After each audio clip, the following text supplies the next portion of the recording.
Good morning, cellists. Well, here we are on the final part of our journey with the first suite, and we're going to be looking today at the very last phrase of the jig. Obviously we are going to cover some technicals, and we are going to be finishing off the Feuillard study number 22. So let's just begin with the technicals. So today we're going to look at some more open bow patterns. We've been looking at Z bowing, where we've moved to the halfway, we've gone back by a quaver's worth and then done the full length of the bow, and we've done a variant of that as well. Now we're going to be looking at more like a swing effect bowing, where we move to the point, we stay there, we move back to the heel and we stay there. I'll show you what I mean.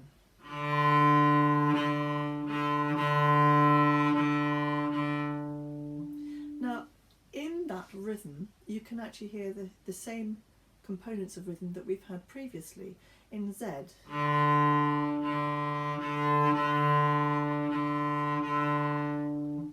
In actual fact, I realised that the components were switched around in Z bowing, and we had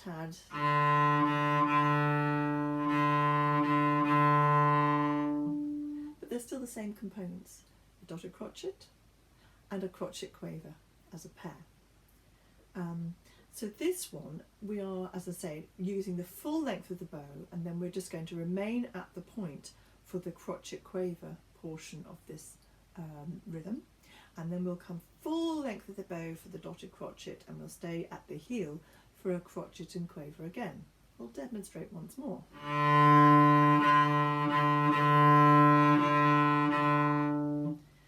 And one of the most immediately notable effects of this type of bowing is the dynamic, that by using the full bow at this fast speed, you're automatically going to have a much bigger and bolder sound, which we have seen in our explorations of the different movements of the suite. I'll just recap on what we've done before, just showing you some manuscript.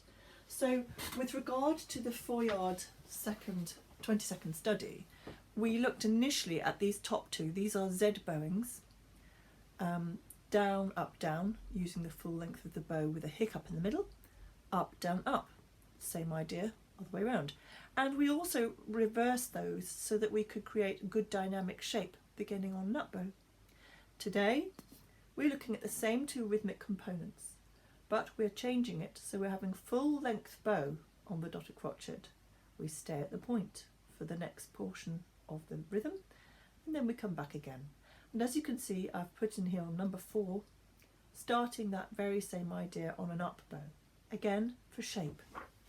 Let's just think about what that shape would be. So if I began up bow,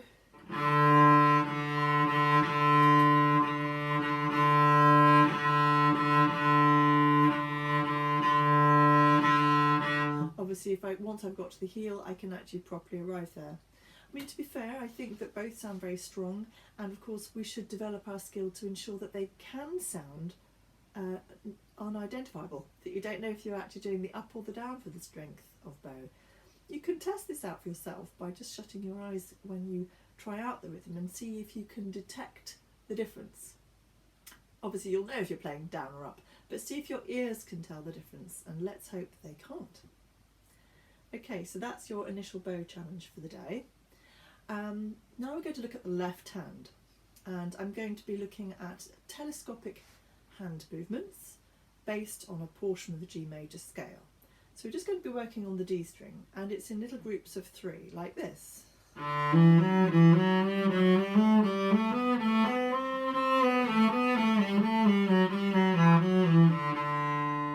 nice and simple in little groups of 3, which fall in line with our meter for the jig and the study.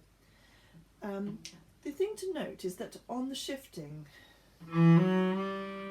hold the little finger, telescope the first finger in to the F sharp, and again holding this note, we're telescoping in,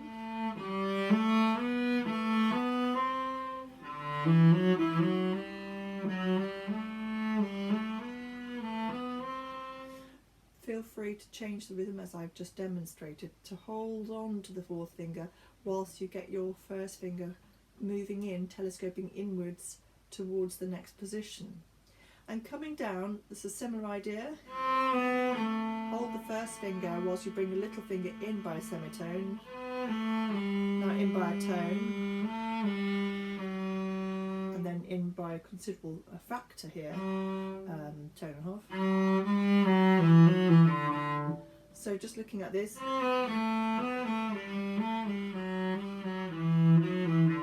And again, you can hold on to the first finger note whilst you prepare for the movement of the hand coming in on itself, hence the telescoping inward.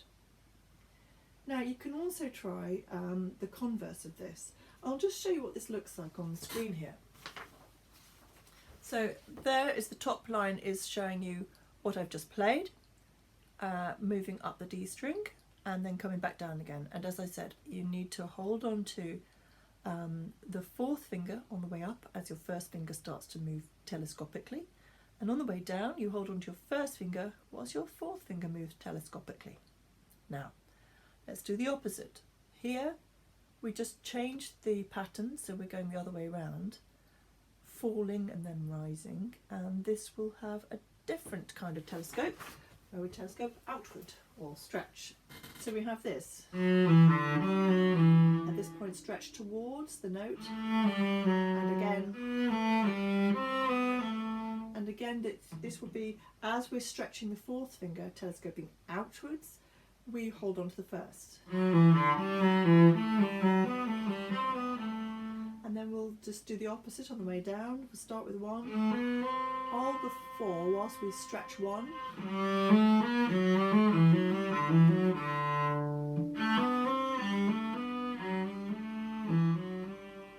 so again you could elongate the last quaver of the set whilst you get your first finger ready for stretching. Voila. So quite nice to do both of those exercises together to really observe how it feels to telescope in or to telescope out, or just stretching, of course. Good. Now moving on, let's look at the final phrase of Feuillard's 20-second study. Now, by all accounts, this looks like, oh well, we've done this before, and surely there's nothing to be covered here, because the notes are the same as the beginning, and so is the rhythm. So it just looks like a standard recap, but it's not. And let's just look at why it's not. So the notes and the rhythm, if I just take out the bowing, are the same as the start.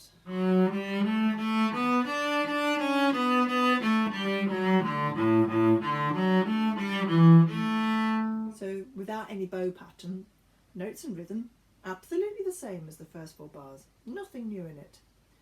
Then we'll look at the articulation. Now, at the opening we had a slur and then a quaver separation, and then a three-note slur. So we have two-note slur, one note, three-note slur, like this.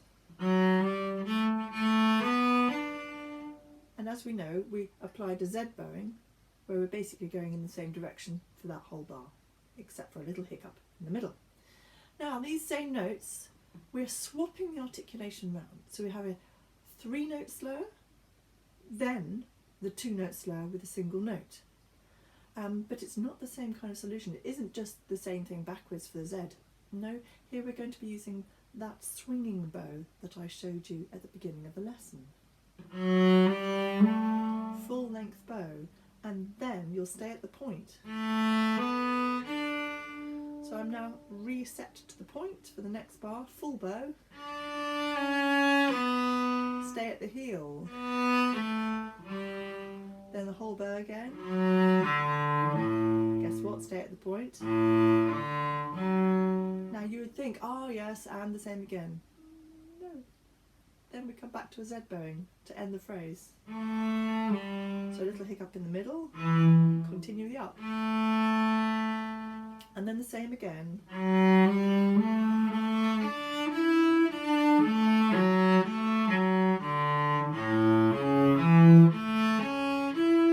And then at the end, another Z bowing. Where basically that last bar is all going the same direction. So we have a really interesting combination where it apparently looks just like we've just easily swapped the two types of articulation. You know, half of the bar is 3 notes flared and half of the bar is 2 and a single. But by putting them the other way round, we have a completely different bow solution. It feels quite different. And as before, I think it's really advisable to try this beginning on the up bow for the same reasons that we get better shaping or architecture shaping to fit with the phrase. So if we started up,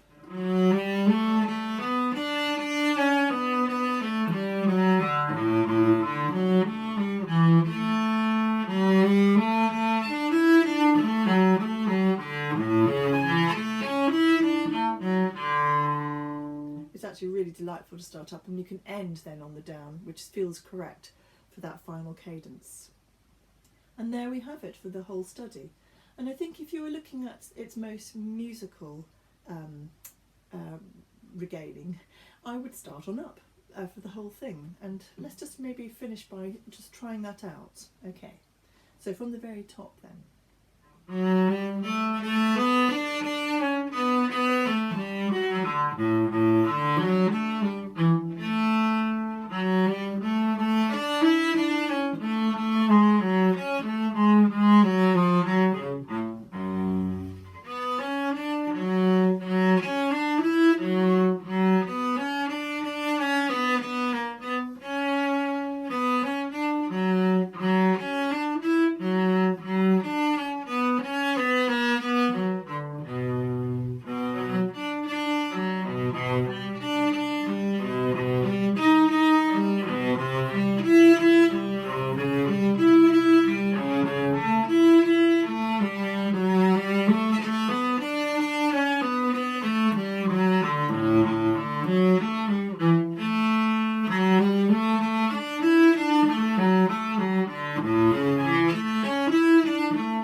It.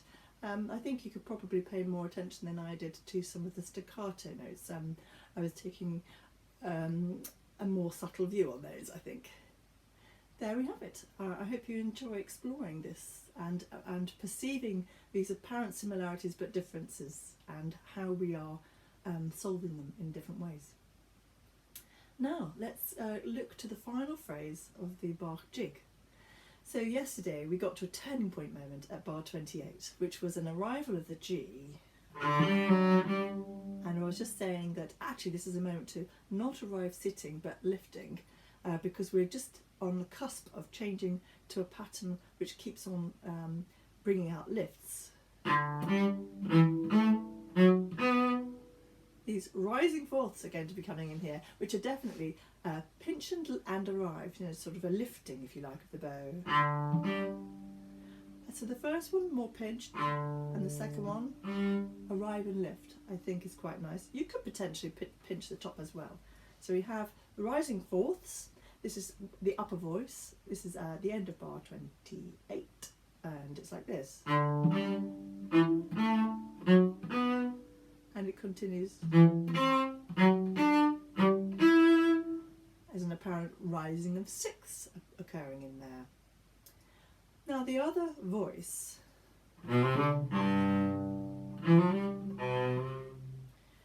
we've got something else hidden inside this second voice, and that's actually falling fifth. So we have rising fourths and falling fifths. And if I take out the bones of that, from the beginning of 28, we have this G, a falling fifth, very clear and open.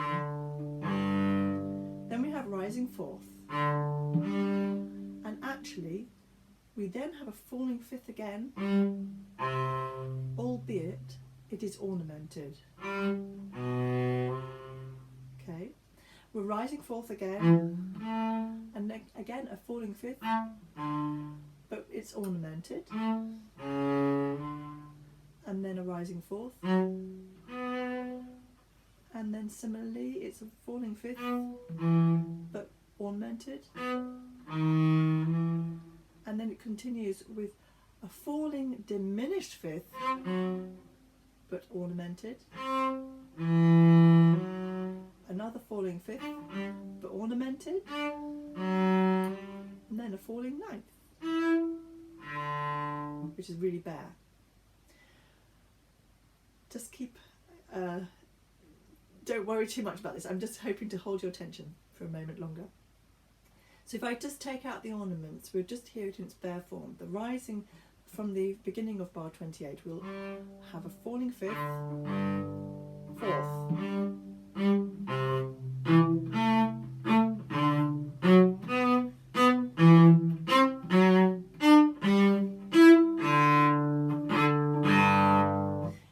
is what you finally get. This is the hidden architecture sitting underneath all the pretty things that you probably are very familiar with already, as in an oral work or something you've studied before. So it's really, I think, quite important to understand the bones of what's going on inside of there, and then there is ornamentation put on top. So that same fragment, but with some of the notes added in, would be this.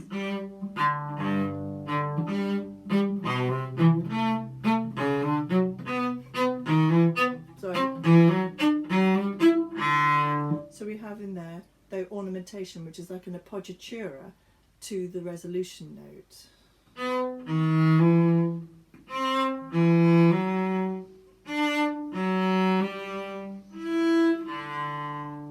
Now, whilst we're just thinking of that lovely bare ninth, so at the opening of the phrase we have a bare fifth, and towards the end of the phrase we have a bare ninth,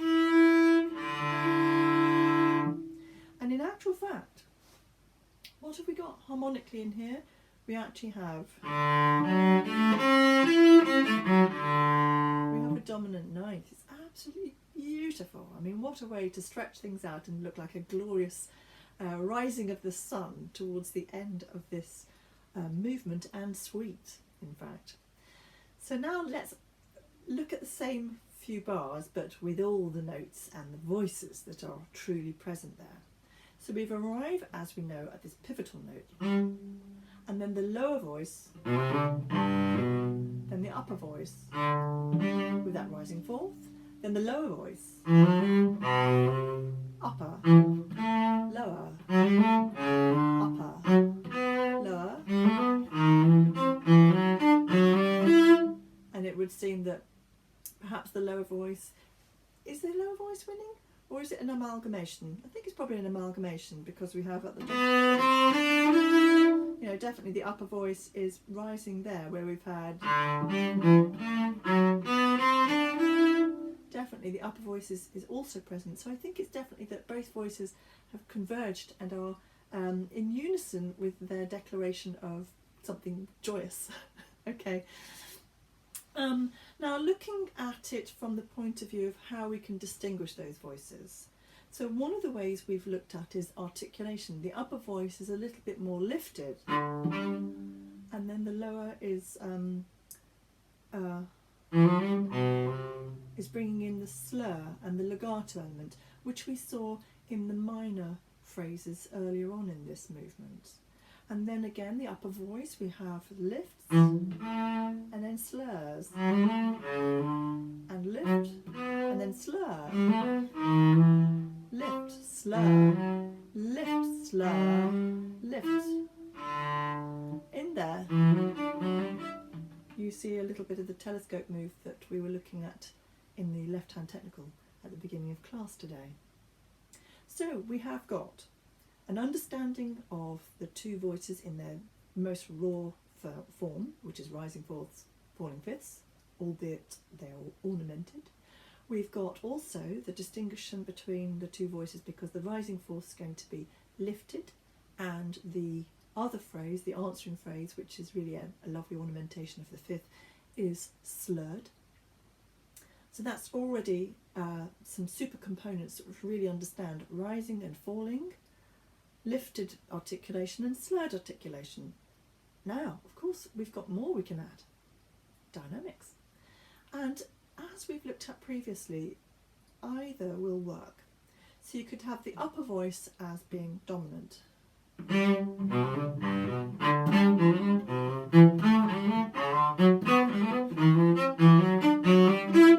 And as they come together there will be a crescendo. So that could work, the upper one being loud, the lower one more gentle.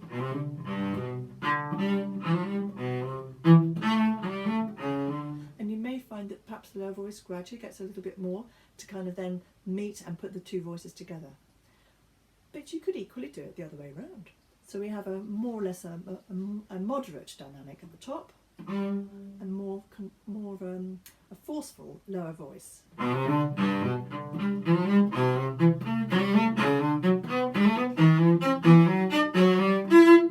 And you can see that both of those will work. And the fun of this is you get to do a repeat on this particular movement, and so of course you can do it one way the first time and the opposite way on the repeat.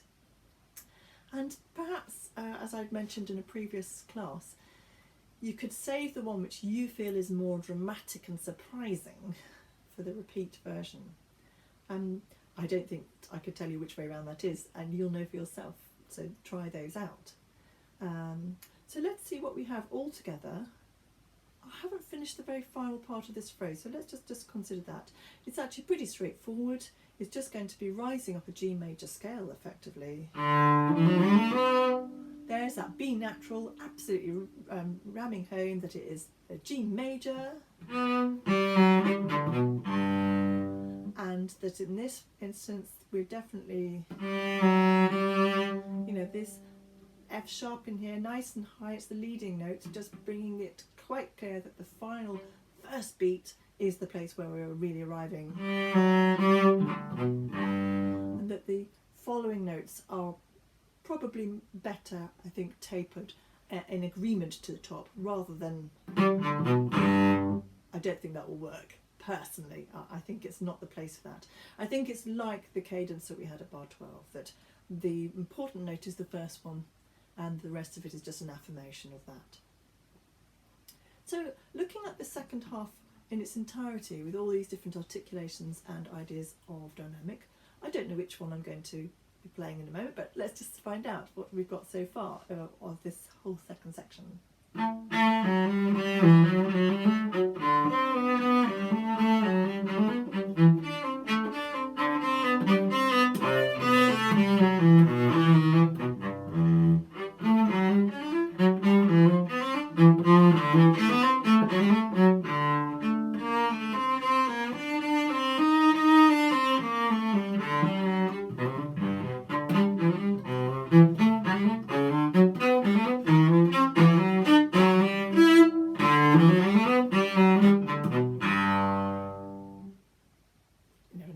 To play until you just play it, and it just go with the flow, and feel freedom in that.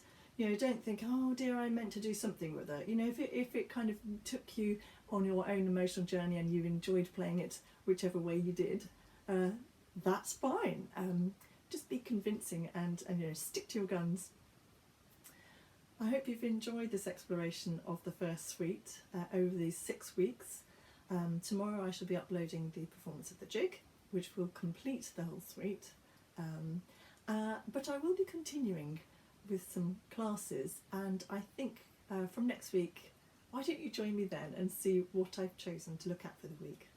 Bye for now.